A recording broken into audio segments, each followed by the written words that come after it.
Gamzalar ne biçim gidiyorsunuz? Aynen gelecek vakit vermez mi yazara? Maddi yardım isteyen bayanlar değil mi? Ya dedi aşk olsun ben de istiyorum maddi yardım. Maddi manevi yardım istiyorum. Benim de yardım ihtiyacım var. Biraz hastayım. Aşk olsun ben. Cevap yıldızlara hoş geldin. Salam.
Kim aydınsa ondan da zara. Sala hoşra kızım saman gidip gel kaçan gelesen dedi. Apa içeren gidem yok. Meşhur da silen başınızdan bela senem gel otan akşam şu ayrı.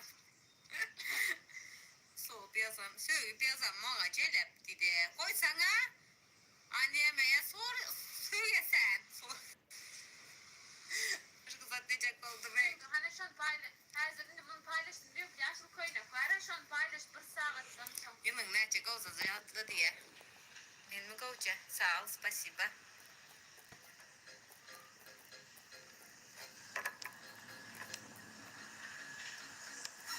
Yapmadım ya onu.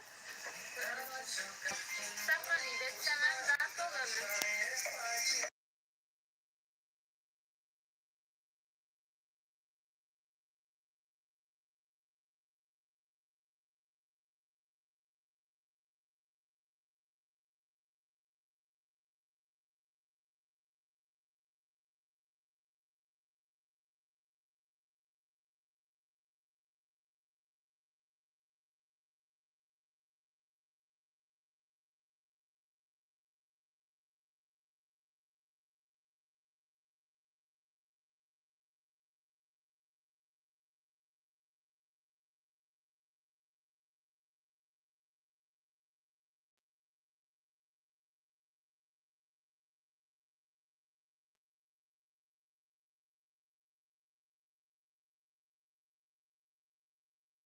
Türkiye'de Ömer apelsiniz şu akşam planlıyorum. Akşam ay içili bilmedi akşam ördek ve camamlı da. Ne içki içme. Hem öyle içki içmeye gelirler. Kafam bir ton. Benim göğsüm şöyle. Benim sıfatım böyle. Yüzüm böyle yani. İçmiş gibi can ederim, ayıp ederim. Tamam. Ben yüzüm böyle içmiş gibi, sarhoş gibi. Hep böyleyim yani. Yüzüm böyle benim. Dün mesela Aslanlar diyor ki Aslan cinsi daha.